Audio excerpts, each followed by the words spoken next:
need the whole left side. Every seat by the window, I need the whole back of the bus. Everybody, move over. You too, slide your feet over. Everything by this window, I need this. All these seats. Move over, thank you. Excuse me, thank you. Look. He deserve an EGOT, he hot, colored like a peacock. Idiot, slapper, scrapper, mad rapper, D-dot. Bad dopper, clapper, bad dropper. 3 shots, lethal weapons, lethal injections through off your T-top. JFK smiling down through the treetops. Like hold your head, my nigga, wait for the beat drop. Old niggas wagging fingers like it's bebop. Cowboys and girls whistling world like it's teapots. My pen to make your arm heavy G-shot. While your mom trolling steady on the G.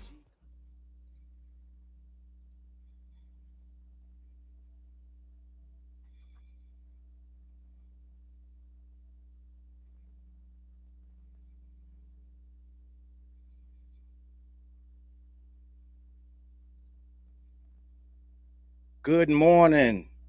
Good morning. Good morning. Good morning. How we looking?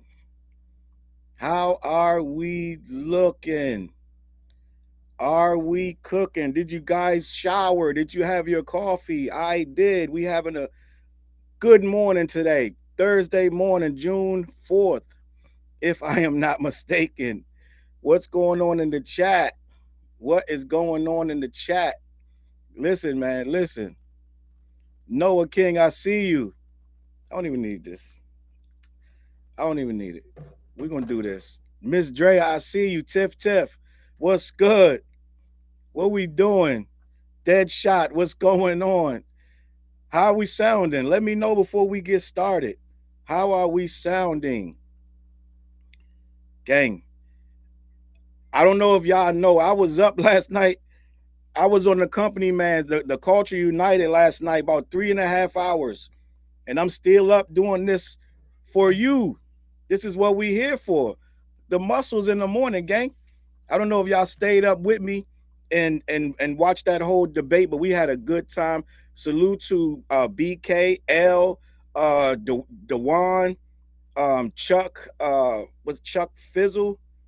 Chuck Fizzle, I believe, and company, man. Salute to all of them on the Culture United podcast. We had a bunch of spirited debates last night, right? And that's going to trickle down into this morning.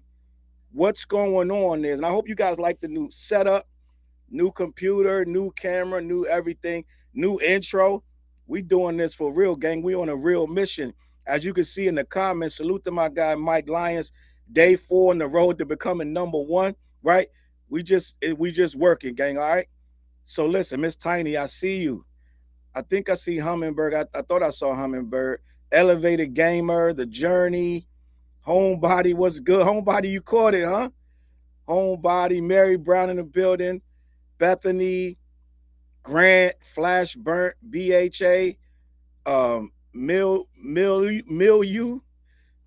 I think that's Milieu, James. Listen, man.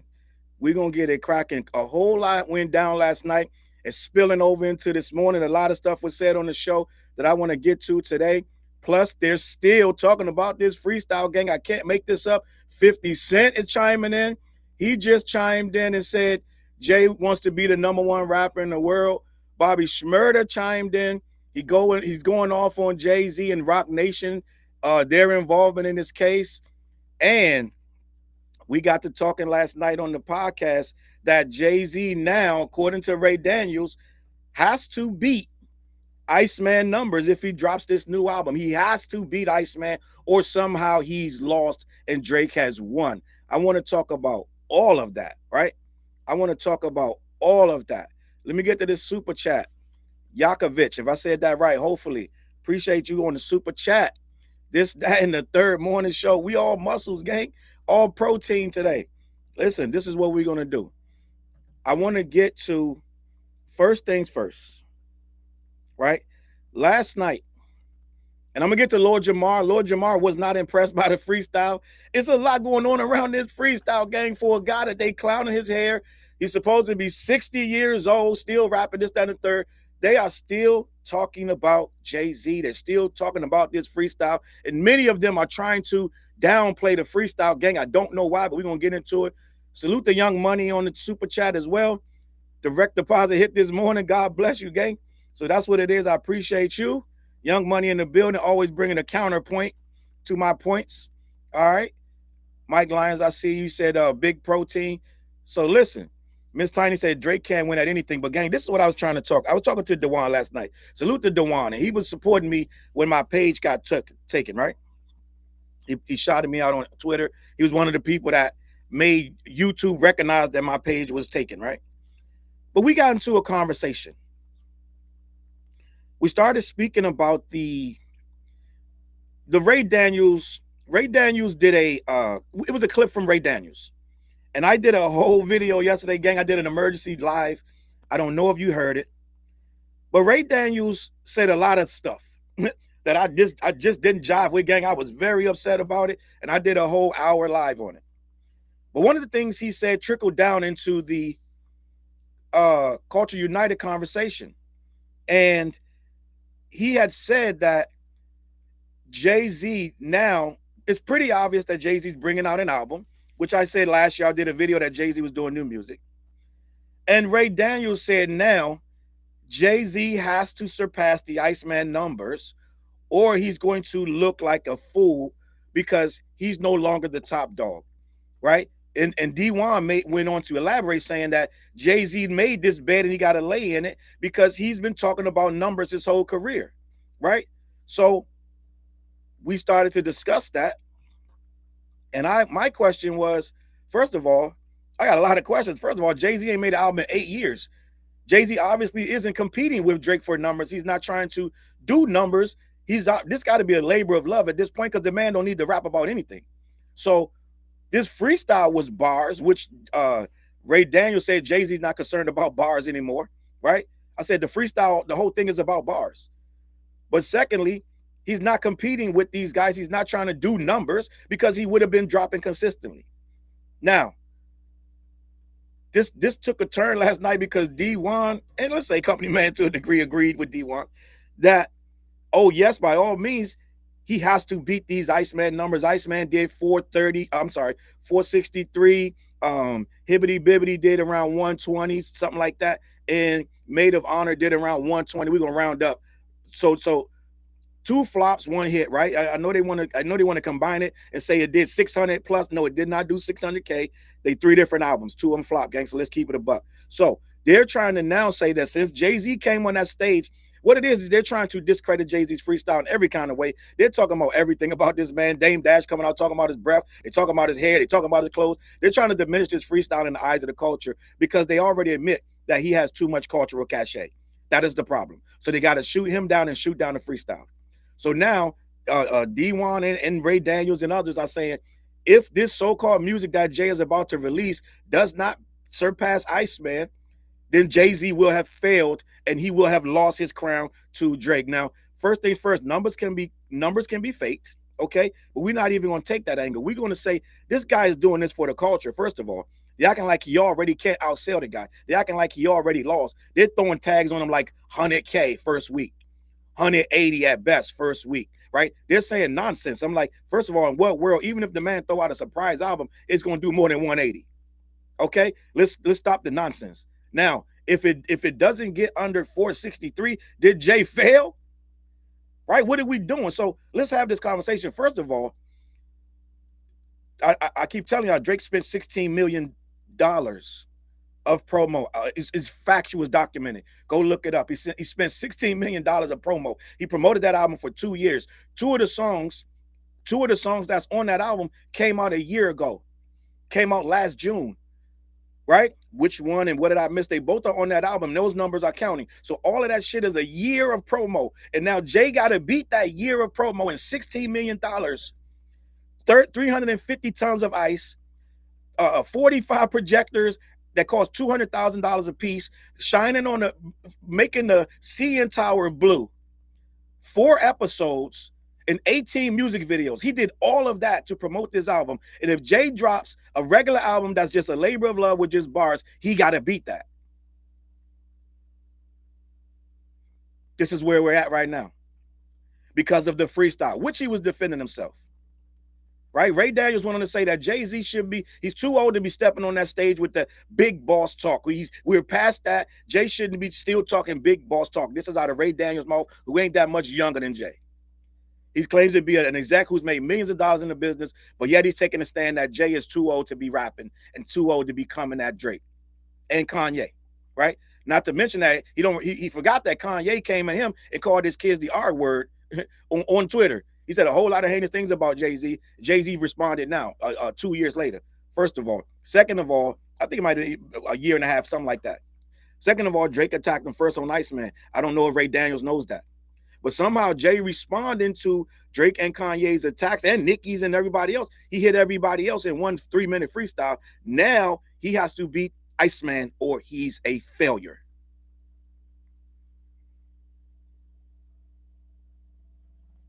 This is what I was dealing with last night, gang.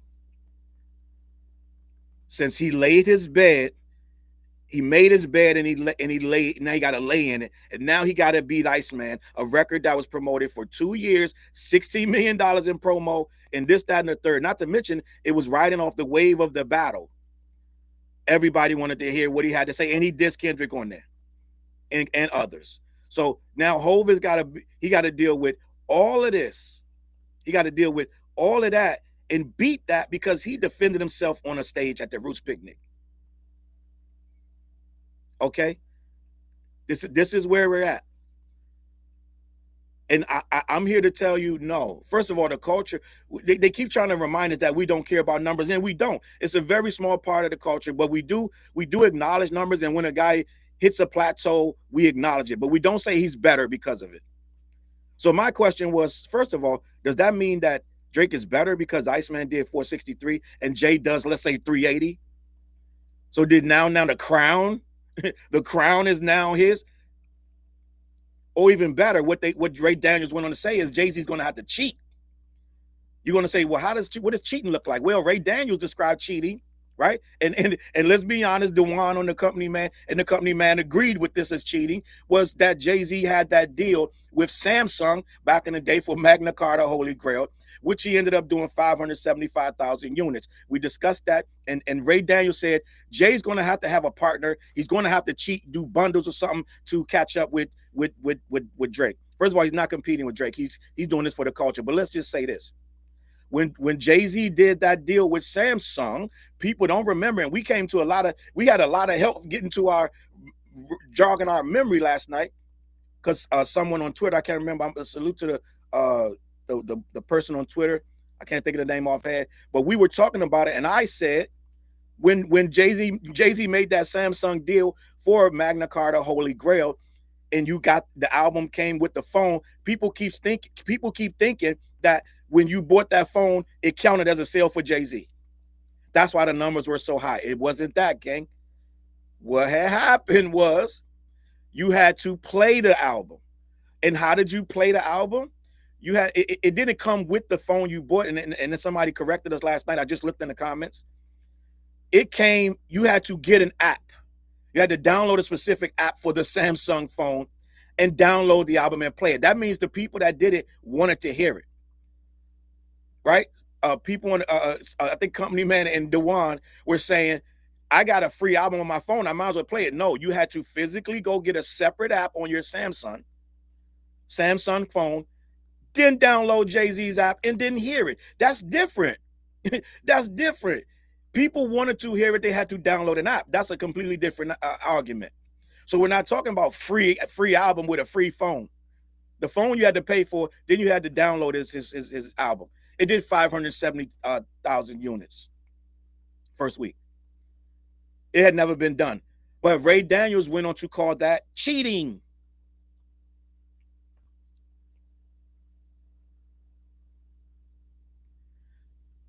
Toy, I see you in the building. Done deal. What's good? Bag lady. So that's cheating. Hov did a smart corporate move, which any artist, if they had the chance, would do the same. Then they went on to say he's going to have to bundle. I've been very adamant on this channel that I don't care about bundling. Prince did that. Prince invented that. He charged you a $10 surcharge when you walked into his concert, and he gave you a CD for that $10. That was an exchange. You paid the $10 and you got the CD. And it made them respect his numbers all over again because they was playing with his name. He was in a battle with, I believe it was Sony. He was in a battle with them for his music and his publishing and his rights. And he said, I'm going to play the game the way. They ended up taking that from him, trying to not, they started discounting his sales. Prince did that. But it was in connection with him in a battle with his label. So I have no problem with bundling. The stands and the fans have come to make bundling an issue because they want their guy to have the highest number. It's become such a thing, a badge of honor to have your guy have a certain amount of money, sales. So then they started to vilify bundling. But if you understand bundling, that helps the artist. It ain't about the guys that want them to fail. That's about helping the artist. So I have no problem with bundling. Okay. So, but according to them, Jay's gonna have to cheat. Jay's gonna have to bundle. Okay. First of all, he hasn't had an album since 444, which, if I'm not mistaken, is about 8 years ago, maybe 9. He's not competing with Drake, so he doesn't have to do those numbers. But let's just say he does 380. First of all, 380 is magnificent. I don't know if y'all know, but Kanye dropped Bully and did 180. And nobody cares. But everybody's talking about this 118,000 seats that he sold in Turkey. Right? That's the biggest rap show in history. Kanye's the GOAT, this, that, and the third. So numbers matter when they want them to matter. Right? So what we're going to do is say, let's just say this. Let's just say this. Jay not losing nothing if he doesn't outsell Iceman. Because for one, Jay's whole career has not been about record sales. It's been about money. And record sales have been a part of that. Iceman selling 463 has nothing. Jay could do 100,000 and will make more money off of that than Iceman, because Drake had to cut that pie a lot of ways. Okay? That Iceman pie going a lot of ways before it touches Drake's pocket. So we're talking, that's why Jay said you're looking at the wrong charts. I'm over on the Forbes charts. They two different animals. So Drake can't beat him if he's not winning the race, if he outsells him on Iceman, which Jay obviously ain't even trying to compete you on. Because he's not actively out here making records, making singles. He barely drops a verse. They want to say he's too old in one statement, in one sentence, then they want to say he got to beat the guy in another sentence. Right? Ray Daniels said literally, Jay punches down. He's made his whole career off of beating up on younger artists. This is what Ray Daniels said. Now Drake and Kanye are the younger artists that are getting, he literally used the words picked on, gang. I'm not making this up. Ray Daniels said Jay-Z picks on younger artists. Now Drake, who's almost 40, and Kanye, who's almost 50. Now they're the younger artists getting picked on. This is verbatim coming out of Ray Daniels' mouth. He said that Jay has been picking on artists. He doesn't pick on artists his own age. But first thing first, artists his age don't disrespect him. Right? They respect what he's done because they were there. They saw him put Prodigy on the Summer Jam screen. They saw him battle people in his prime that wanted to take him out. All you other guys throwing shots at Jigga, you only get half a bar. F y'all N-words, right? Okay? So they saw him in real time. Remember, everybody in New York, Hov said, word on the street is Hov can't come back home. Guess when I heard that? When I was back home. Remember when everybody in New York was after that crown, including Fat Joe? Everybody in New York, Jada Kiss, everybody in New York was after that crown, right? Nas had it, but Nas bowed out because Nas had really stopped doing music after he beat Jay. Nas really wasn't doing nothing right there. So at one point, Jay was, well, before Nas, before Ether and after, it was a whole thing where everybody was coming at Jay. That's why he did Takeover and this, that, and the third, right?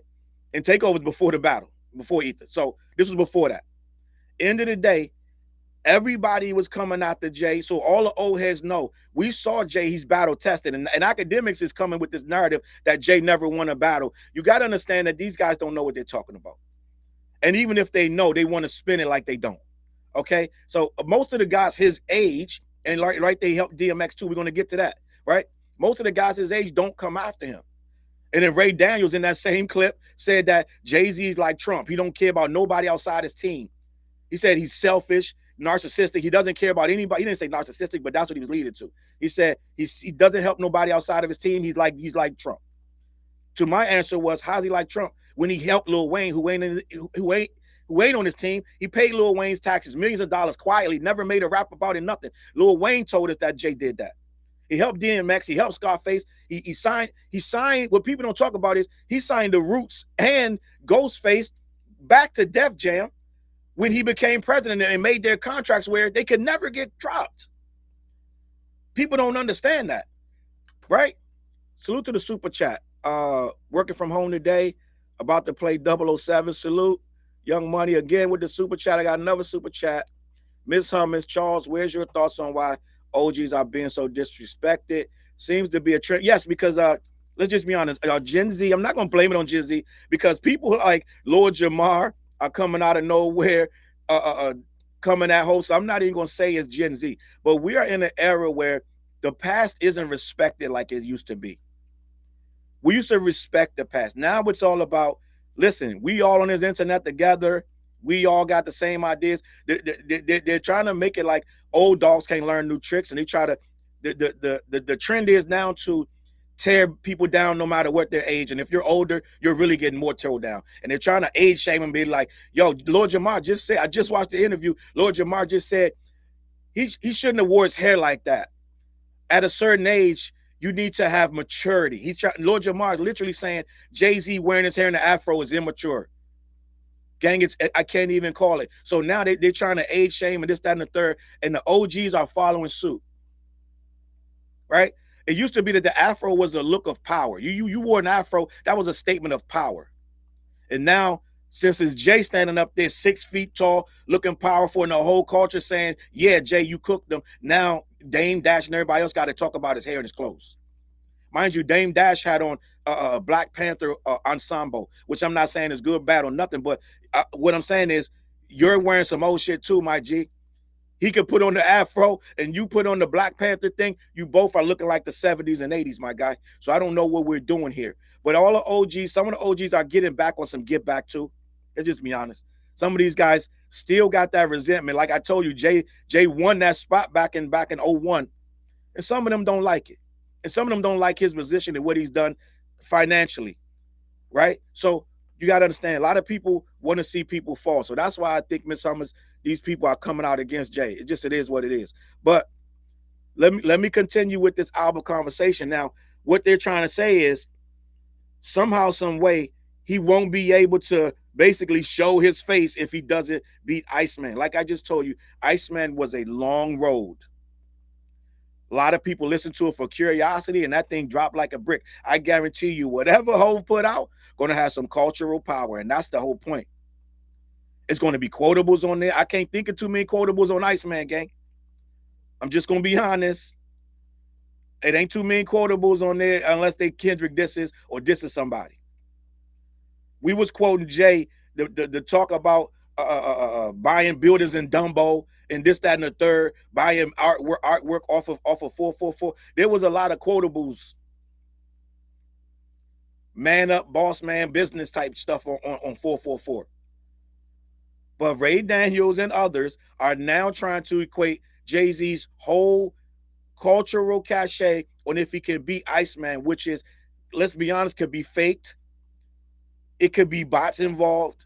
It's a 2-year promo, $16 million out of Drake's, admittedly out of his own pocket. I don't think Jay-Z is going to be putting $16 million in the promo. Icing out the seats at the game. It was a lot went into that promo. So now Jay-Z got to drop an album and do those exact numbers without the same nonsense that came with it. And without a Kendrick battle to hype it up. And with all that being said, Iceman is the number 7th placement of his career. With all of that hype, it still was the number 7th, if I'm not mistaken, ranking albums of first week sale. He had 6 more albums that did better than that. Views was the number 1 with 1 million first week, which is a pop record. But they counted against Jay anyway. They counted all that pop stuff against Jay anyway. But we're going to get there.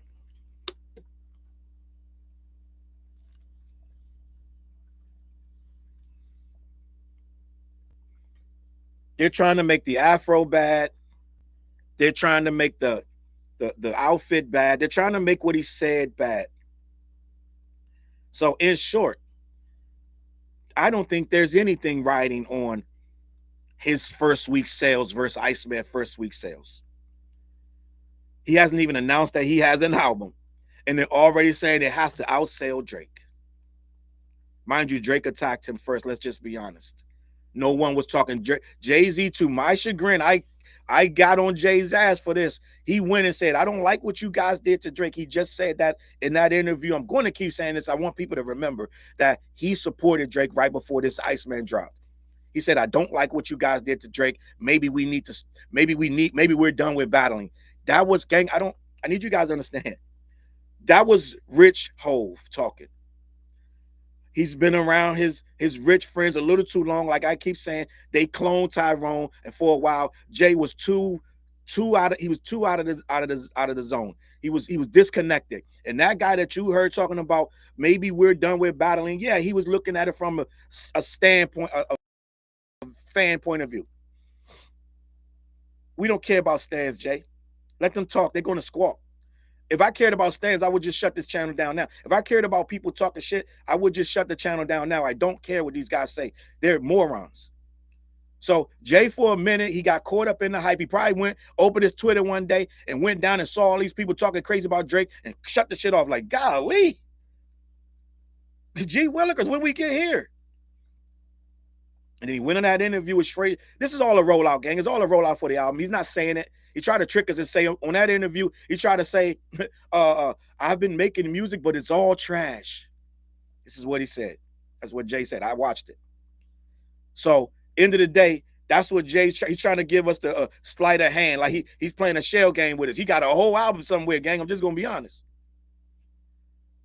But he got caught up in the moment and he saw what we did to Drake, which is preposterous because Drake, he put himself in that and he welcomes that shit because he eggs it on. He clicks like on shit. He makes memes. He says little subs. So he contributes to that. He contributes to that. He's almost 40, gang. I don't know when his birthday is. He's going to rent out another club and stand in there and probably play his whole album again by himself like he did last time. We don't know. But at the end of the day, his birthday's coming up. He's going to hit 40. But they keep coming out of the woodwork to defend him and coddle him and make it like he's getting attacked by all these big bad rappers. Right? So my response to the whole thing, and let's just be honest. Imagine Jay does play the game and does mad promo. Let's just say he goes on an interview run. Let's say he makes a date. Let's say he says August 1st. And he starts spending money. And he got Beyonce, he got Rihanna, he got features, Eminem's on the shit, Scarface. Like, what we doing? So then when he do all that, and he get these features, he got a K-Dot feature, he got a Eclipse feature, and he got a Jid feature, right? Then when he get all these features, he got a Cole feature, right? When he get all these features, then he gonna be cheating. And then the nigga does 550, right?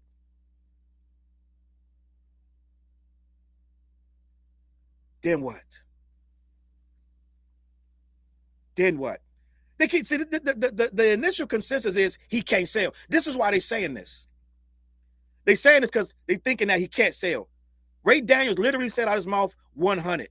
And then as he started talking, he started saying 180, 225. So he's lowballing Jay all around. And peace to my brother DeJuan. I like the guy. I talked to him last night. We talked for hours. But his whole argument was based on if Jay can't beat him. Right? He was like, he got to stand. He built his whole career on these numbers.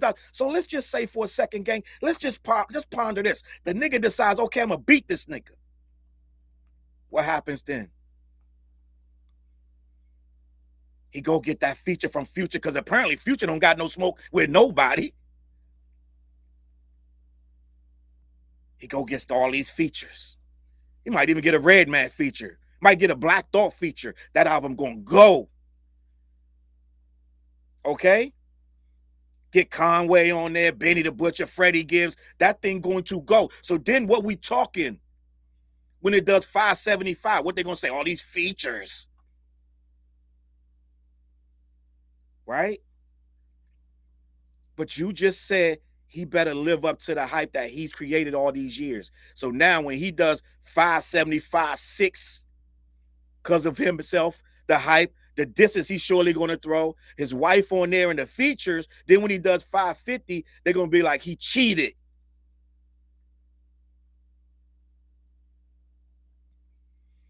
Imagine a whole album with K. Dot, J. Cole, Benny, Conway, the Clips, Beyonce, like Eminem. Dog, what we doing here? The people he can surely get to be on there. So this the part they're not talking about, because they just assume he can't beat this number. They just assume Hove can't mess with the boy. They literally keep saying the boy, as if this 450 is something never done before. 463, let me be correct. Okay? This is where we're at now. This guy did one freestyle, 3 minutes, a 3-minute freestyle, shook up the entire game. He did the freestyle. I don't know if you saw the show. He came out to which was he did it. I didn't know. I was like, damn, it actually worked. He came out to Hovey Baby. It's Hovey Baby. He came out to Hovey Baby, and it worked. He came out on the set, did Hovey Baby, and then went into the freestyle. It shook up the game. But they don't think that this old man, right? They don't think that this old man could actually beat that 463 number. Let's just be honest. He spent $16 million. It should have been higher.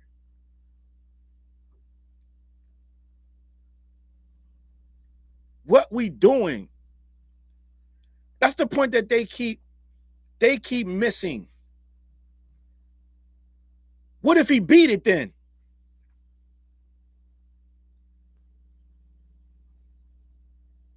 What if he beat it?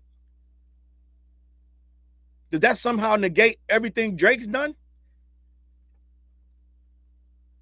Like, make these arguments make sense, because he could beat it.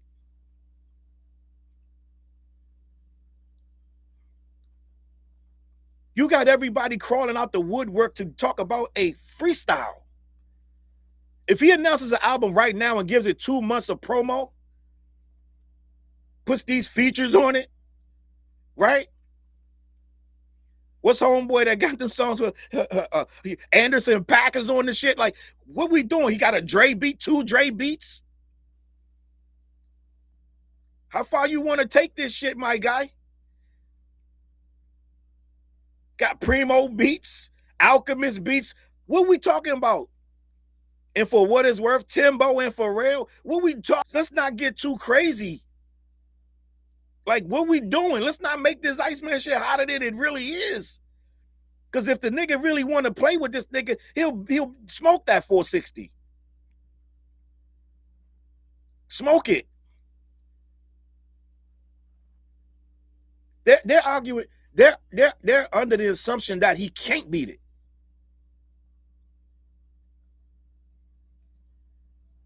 Toy said Jay and Stove God. Stove God would absolutely have to be on this album. Have to be. He would have to have Stove God. And possibly 38 Special. Then he's going to bring back Beans and Freeway. Gang, this shit going to be ridiculous. So all that big bone talk like he can't beat the 463, you sure? Are you sure? Because they sound real confident, like shit, he's been talking this big talk his whole career. He got to show and prove now. Okay, do you really want to play? Because I think if he does it right, he'll smoke that shit. Okay, the nigga ain't had an album in 8 years. I'm sure they want to hear it. I think he'll do 375 if he just dropped it right fucking now. If he dropped it tomorrow, he'll do 375. That's with no promo.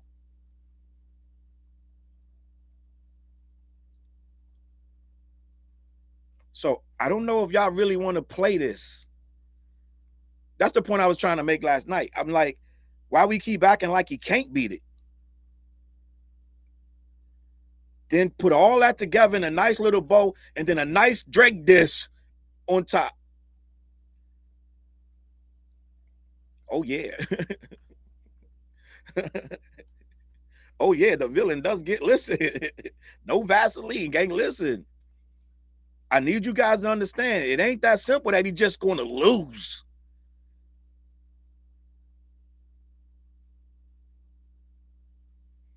You got to understand, your boy shot everything he could to get that 463. Everything. 2 years of promo. He got them picking at ice with ice picks and flamethrowers. They streamed from that thing live 24 hours. Homeboy found the notice saying May 15th, drove it up to the embassy. It was all a promo. They had Aiden Ross calling them on the phone. Right? It was the biggest promo you could possibly imagine, and it still landed at 463. Okay? And that's after $16 million of promotion. Everybody knew it was out at that point. Okay? So let's not act like this is all that in a bag of chips.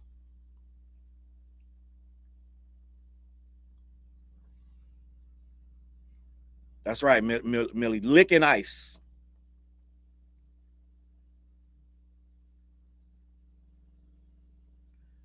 Licking ice.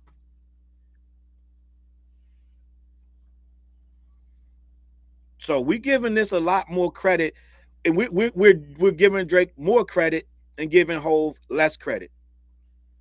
He dropped a freestyle and no more Iceman talk. We're not talking about Iceman. We're talking about Jay-Z. The old 60-year-old who everybody got a video now. They sitting on couches. Lord Jamar just sat down on the couch. Right? What's this guy? Dame Dash just sat down on the couch. All these guys gonna eat for weeks off this freestyle. Let me get to this. Let me get to what 50 said. 50 chimed in. 50 Cent reveals Jay-Z still wants to be the #1 rapper in the world. This is on allhiphop.com. Right?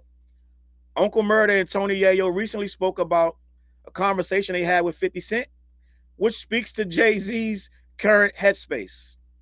Jay-Z made headlines at the Roots picnic over the weekend as he dropped some bars about Drake, Nicki Minaj, Tory Lanez, and others. This has sparked widespread debate about Jay's current place in the rap game and whether or not he's ready to take the top spot back from Drake and Kendrick. One person who appears confident in Jay-Z's ability is none other than 50 Cent. On The Real Report, Uncle Murder and Tony Yayo revealed how a conversation with Fifth says that Jay wants to be #1 and he believes he can be there in short order. Wow, that's a big step for 50. He's usually talking down on Jay. Quote, Jay too competitive, Uncle Murder explained. And even when he kick it with Fifth, he's like, Jay wants to be the #1 rapper, period. Jay wants to be that guy. He's coming for the top spot. And at the end of the day, Jay-Z is one of the greats. All right? So it looks like they're saying that 50 thinks that Jay can be the top guy again. It didn't sound like he said that, but it sounded like he quoted that Jay wants to be #1 again. All right? Your Music Divas here says Jay will do 500,000 easily. No bots stop playing. And Jay don't even play in the world of bots. So they're not even going to be able to use that excuse. They will, right? If he does 5, they will. I just don't. The narrative that he can't is the funny part. The narrative that he can't is the funny part. Right? If Drake had dropped a surprise album, numbers would be different.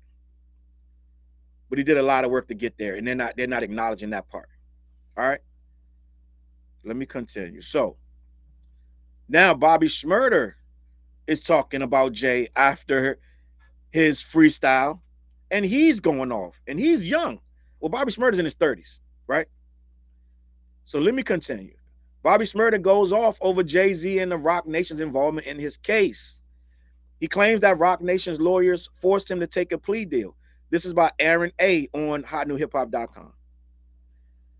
Jay-Z's Roots Picnic freestyle undoubtedly earned plenty of praise, but it also opened up a window of criticism even for things unrelated to the performance. Bobby Shmurda has utilized Hov's recent public appearance to air his grievances surrounding how he believes Roc Nation screwed him over. A few days ago, he called out Jay for going through an identity crisis, and now he's shedding more light on the feud between himself and Roc Nation. He has been coming at Jay for a while, slightly, not like this, but slightly. In a lengthy caption attached to a post of Jeezy discussing what why Jay-Z canceled the Seen It All video shoot, Bobby Shmurda accused Roc Nation of practically forcing him into accepting a plea deal. Quote, "Now listen up. It's not about how you say things, it's about what you're saying. Like you're not going to tell me in a nice way you're going to rape my family and take all my money, right? So wake up, stupid," Shmurda wrote in the caption. He then suggested Jay tried to take advantage of his lack of knowledge of the music industry early on. He added that Alex Spiro, Jay-Z and Roc Nation's longtime attorney, Jay-Z and Roc Nation's longtime attorney, was the one who put him in jail to begin with.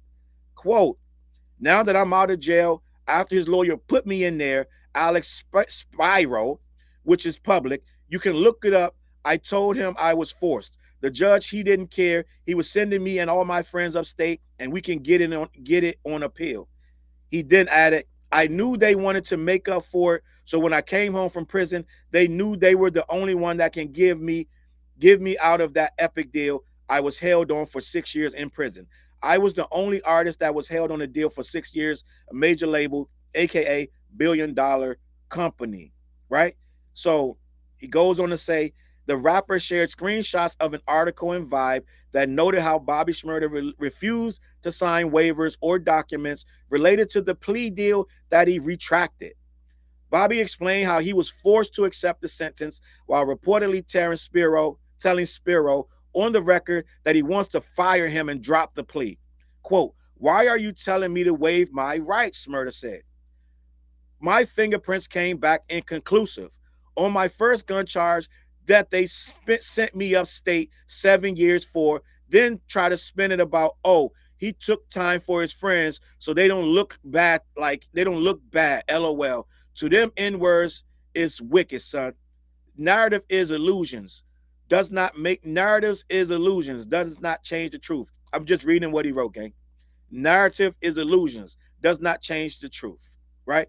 So he's saying that he wanted to appeal, and Jay's lawyer, Alex Spiro, convinced him to not appeal, to fight the charges. And Alex Spiro convinced him to do otherwise, and in essence, forced him to take a 7-year plea deal that he would have preferred to fight. But I'm just going to be honest, that's when you get a new lawyer. But I guess he's saying, I didn't have that option. He forced me, and he made me take the deal. I don't know the details of his case. I do know that at some point you do have the option, if you feel that strongly about it, that is this many years later and you're banging your fist on the table that you felt that way, there were recourses for defendants to get new lawyers in their case. They could have assigned you a state attorney, or you could have it's other artists that could have helped you. There's other ways you could have got a lawyer. It's a lot of ways. A lot of people wanted to be involved with that case because he was looked at as a hero. There were people that would have dug down and helped him with his charge, with his finances, this, that, and the third. I'm just saying there's other ways to do it. But end of the day, maybe he has a point, maybe he doesn't. But right now, to come out now and say he got you, Jay-Z himself helped you get put in jail, is a little bit misleading. Let me see what Rad Beezy is saying about Jay can sell 5K if he gets Samsung to buy 1 million copies of it, if Live Nation to buy 1 million copies. We forget Jay and Kanye teamed up to make Watch the Throne and still could not outsell Drake. I don't even want to get into that. I'm not going backwards into that. I'm not even dealing with that. Let's deal with right now. Let's deal with right now. Jay could outsell. He don't need Samsung. He don't need Kanye. Jay could do that 460 himself. And we keep forgetting Drake has a whole machine. It's called UMG. Everybody wants to say Drake sold this. Well, UMG is a very big part of that. It's a team effort with a very strong team. I got a mean team, right? He has a very mean team in UMG who gets a lot of radio spins, a lot of play, a lot of things going on with UMG. Drake gets a lot more credit, right? Drake would be Fonte if it wasn't for UMG gang. I'm just gonna be honest. So let's dial it back a little bit. Let's dial it back a little bit. All right. End of the day. But let's get to Lord Jamar before we get out of here. Now, Lord Jamar was not impressed, right? I'm going to play a little bit of Vlad's interview. I know Vlad likes to sue, so I'm going to play very little of this. Not sue, but he likes to block you from using his stuff. But I do want to play a little bit of this Lord Jamar. Not too much. Not too much. But I need you guys to hear this Lord Jamar because he's not impressed. And I'm going to tell you why. Right? I'm going to tell you why Lord Jamar feels this way. And we're going to have a conversation. But Lord Jamar is not impressed. Well, Jay-Z recently spit a freestyle. Yes. Where he went at everybody. Right. He dissed Drake, Nicki Minaj, Dame Dash, Eskino, Kanye. There's a lot of, there's a lot of subs in there, but those are the ones that people are generally agreeing on. What did you think of that freestyle? So I'm going to be honest, right? And I fuck with Jay-Z. When I saw the freestyle that he did on stage at the Roots picnic, I was kind of like, I don't know. Like, I wasn't that impressed. I don't know. It was something about the cadence or something like that. Also, I'm like, what kind of sorcery have you done where you fucking took your dreads out and now you got this big ass fucking blowout and shit like that? But maybe. All right, so I'm gonna leave it right there, and I'm gonna break down the rest of the thing because I'm not gonna play the 12-minute interview, but I did it so you don't have to, right? I watched it so you don't have to. And as it goes on, it gets absolutely worse. Worse as it goes on. And people are trying to attack Jay in every kind of way possible. And they're using the hair, right? As I went into the interview,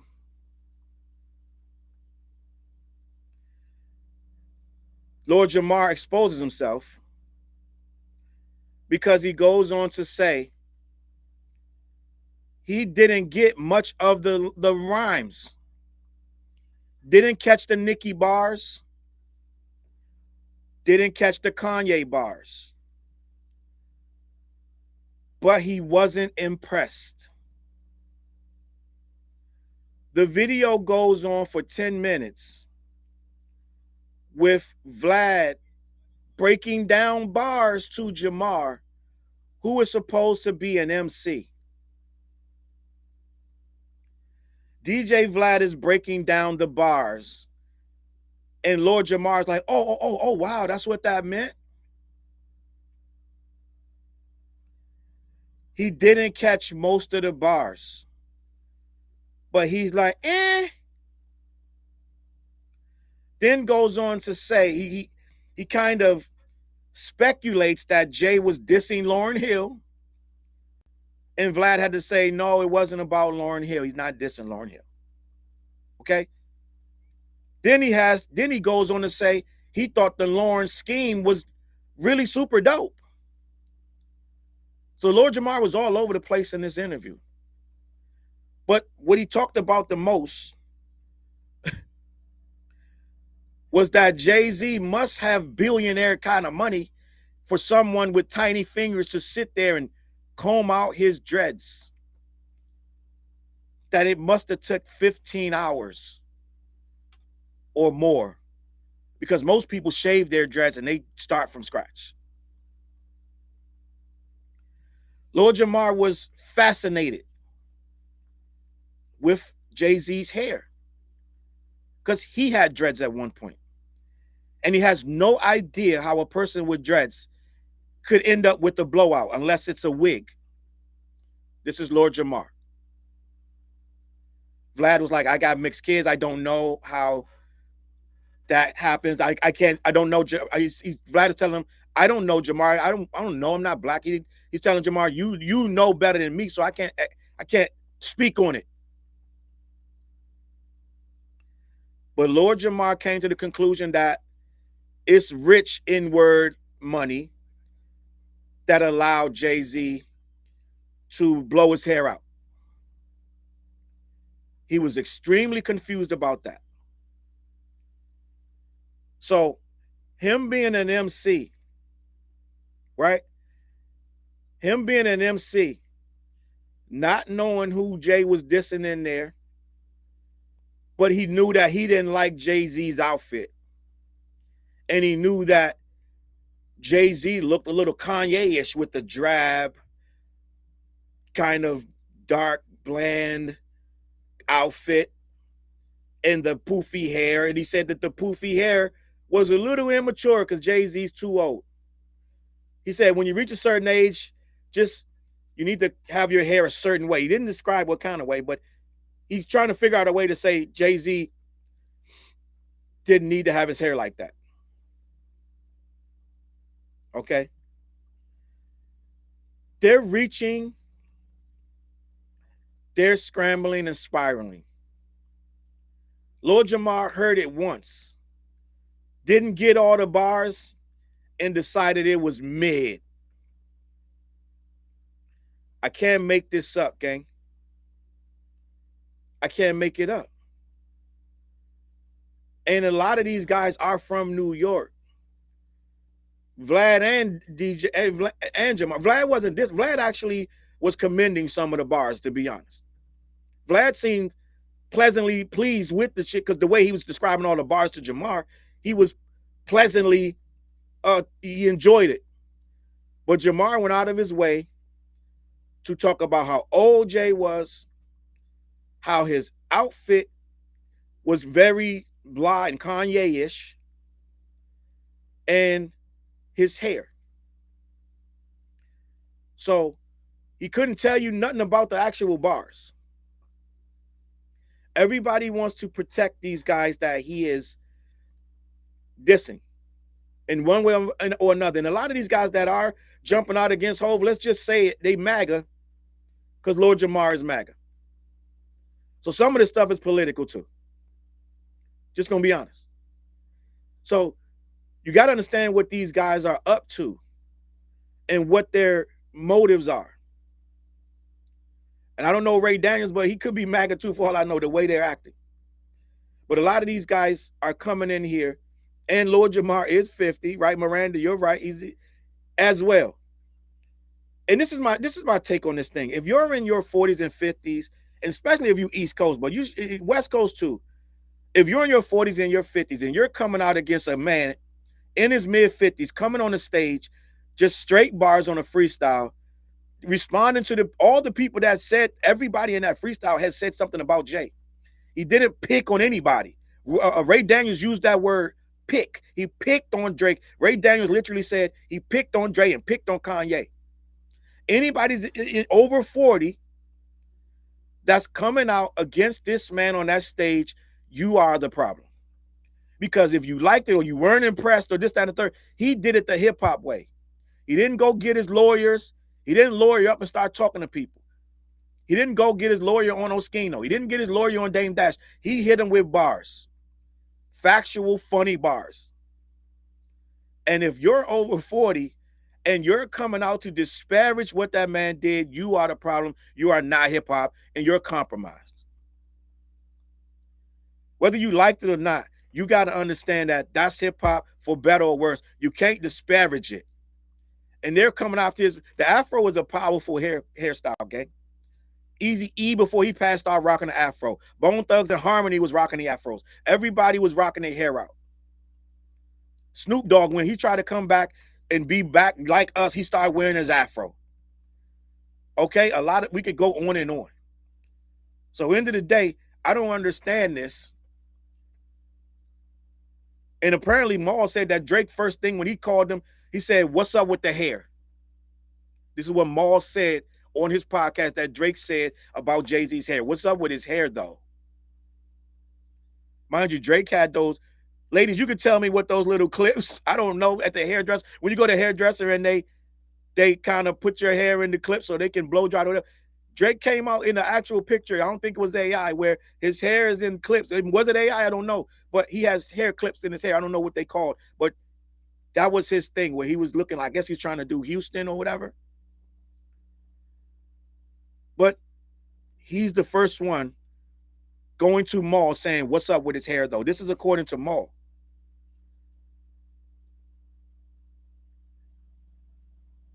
Right? Barrettes. And when I say barrettes, they be telling me I'm wrong. I be saying barrettes, and they be like, "This not barrettes. Barrettes are the other things, da da da." But I think that's barrettes, Tiff and Shannon. I think it's barrettes. I think you're right. So, right, Priscilla? So Aubrey had barrettes in his head, but the first thing he gets on the phone, first of all, Maul gets in position. He gets his TV dinner, takes his shoes off, lays on his stomach, and gets on the phone with Drake on the bed and starts talking, right? And the first thing they start talking about is Jay's hair. I can't make this stuff up, gang. And I'm sure they got a big chuckle. They laugh their bellies off. But at the end of the day, I thought the shit was cool. And the young kids already rocking the fros. They gonna really rock them now. Right? You know this is what happens when something culturally happens. Like you guys was cracking on K-Dot's jeans, the flared up jeans at the Super Bowl, and guess what happened? Them same jeans sold out. I don't remember the brand. I don't remember where you could buy them. But those same flared out Levi's or whatever they wasn't Levi's, but whatever those jeans was that K-Dot wore the Super Bowl, when he had that smug look on his face, like Drake said, "I would wipe that smug look off your face." When he smiled and had that smug look on his face, them exact same jeans sold out. And I think the Jordans too. I think he had on some Jordans, some retros. Right? OGT Bella, I'm not going to even highlight that. She said Dot was caked up in those jeans. I'm not even going to highlight that comment. I'm going to act like I ain't see that. We're not doing that, right? End of the day, that's what happens culturally. And Tiff said bell bottoms, but they had a name. The Celine bell bottoms, that's what it was. Done Deal said Chanel. Chanel jeans. That's what Dundee said. Deal said Chanel. Bing said Celine was the brand. A lot of people saying Celine was the brand. That's what happens culturally. When somebody of Jay-Z's stature does something, like when he started wearing button-ups, and Dame Dash still clowning him for, when he wore that dumbass button-up shirt. I don't do no shit like that. My homeboys was clowning Jay when he did. This is Dame Dash. My homeboys was clowning him when he put that dumb shirt on. That's when Jay fell off, when he started wearing those button-ups. This is what Dame Dash is saying. Dame Dash ain't been around Jay really in 20-something years. But he still knows everything. He's the Jay-Z expert. What Dame Dash don't know is everybody start wearing button-ups to the club with some sneakers on and jeans. He don't remember that part, though. But he calling Jay-Z dumb and saying that he looked crazy on the stage at the Roost thing because he don't know how to dress. This is Dame Dash. Serenity said they were Celine and they were $1,200 jeans. Miss Tiny said 10 grand. So somewhere we're going to put in between 12 and 10. All right. So all the people clowning what he wore, I'm sure there are people right now looking for that outfit. And I'm sure there are people going to blow their hair out. So as they try to clown, we're going to see what the culture does, right? Toy Toy says Chanel doesn't make men's clothes and they wouldn't make jeans, not their classic aesthetic. Right? End of the day, right? We're seeing them still try to be detractors of a man who just stood up there. Let's be honest. He stood up for his family. He had a rough year last year. They accused him of some heinous things. He had to fight people, and he had to fight Tony Busby, who caught a couple of bars. He tried to get Tony Busby disbarred. To my chagrin, it didn't happen. I really thought for sure, I made videos about it, that he was going to get disbarred for what he did. But Tony Busby got a lot of friends. He's very powerful down there. Jay-Z couldn't get it done. They threw the case out, right? Didn't work. I thought it was going to work. I had to come back and make a video. Said I was wrong. Didn't win. He lost the case. Tony Busby did not get disbarred, right? But end of the day, he got up there and tried to defend his family. Kanye literally went on a Twitter rant, high off nitrous oxide, and called Jay-Z kids the R word, R-tards. And nobody remembers that. They're telling now the story is that Jay-Z's picking on Kanye and picking on Drake. And if he don't outsell Iceman, he failed. This is what it is. Salute to Diego in the building. Diego designed me a shirt. I'm about to drop it. It's the This, That, and the Third shirt. Those are about to go on. I'm about to drop those next week. So, gang, listen, I appreciate you. This is morning number 4. I know you guys had doubts that I would be consistent, but even I had doubts. But morning number 4. Great. It's a great experience right now. I need to be up this early to get out here and get the message out and get people involved with hip-hop conversations, okay? End of the day, right? And I know a few of you are like, oh, you should talk about more things, politics, this, that, and the third. My channel didn't get started off politics. We will get into other things here and there, but I'm not going to sit here and start talking about the shade room stuff, this, that, and the third. We can get into stuff here and there, but my channel is for people that want to talk about hip-hop. We will occasionally dip into this, that, and the third, but don't expect that. You know what I'm saying? Don't expect it. But weekdays, I might be on vacation next week. I'll let you guys know. If I'm not, I'll be here every day next week, 8 a.m. Eastern time. I know some of you are struggling because it's 5 o'clock where you are, or 6 o'clock where you are. I appreciate you, but catch the replay, right? Listen, This, That, and the Third, episode 4 in the books. All right. Appreciate you guys locking in. Super chat, HTTR. Is that hail to the Redskins? Let me know. Let me know. I had my Redskins jersey on yesterday. It's actually a Commanders jersey. Keep up the good work. Drake the GOAT. Salute Drake. If that's how you feel, it is what it is. It is what it is. It ain't no hate over here.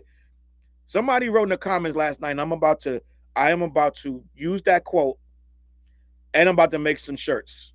It was a perfect quote. I don't know who wrote this quote in the comments of Culture United, but it describes what I do perfectly. And I'm about to make some shirts with this shit on it too. Some merchandise with this on it. They said criticism is not hate. And that shit is perfect. Criticism is not hate. So I criticize Drake, I criticize people, and they say, your channel is Drake hate. No, I criticize Drake. He should want criticism. Criticism makes you better. It makes you better. All right, I'm out of here, man. Listen, head on over to black-yeti.com. Let them know who sent you. They ship all over the continental U.S. Also, every Wednesday night, we go live on the West Show, me, TJ, and Fliz. Tap in, 9:15, 9:30 on all my social media platforms. I got a Patreon. Go over to Patreons. Lock in with Charles Brown. You can start as little as free memberships on the Patreon. I got over 200 plus members already on my Patreon. I do stuff for the Patreon subscribers. So lock in and check it out. All right. And last but not least, I got a new video with TJ Fliz. It's called Peanut Butter Tim's. That is in my videos. If you go in there and look in the comments, let me know what you think. Tap in, share the video. All right, gang, I am out of here. I appreciate you guys being here, and I'm going to leave out with the intro, and we're going to sign out and rock out, gang. All right, so I'm gonna catch y'all on that flip side. Peace. I need the whole left side. Every seat by the window. I need the whole back of the bus. Everybody, move over. You too. Slide your feet over. Everything by this window. I need this. All these seats. Move over. Thank you. Excuse me. Thank you. Look. He deserve an EGOT, he hot, colored like a peacock. Idiot, slapper, scrapper, mad rapper, D-dot. Bad dopper, clapper, bad dropper. 3 shots, lethal weapons, lethal injections through out your T-top. JFK smiling down through the treetops. Like hold your head, my nigga, wait for the beat drop. Old niggas wagging fingers like it's bebop. Cowboys and girls whistling world like it's teapots. My pen to make your arm heavy G-shot. While your mom trolling steady on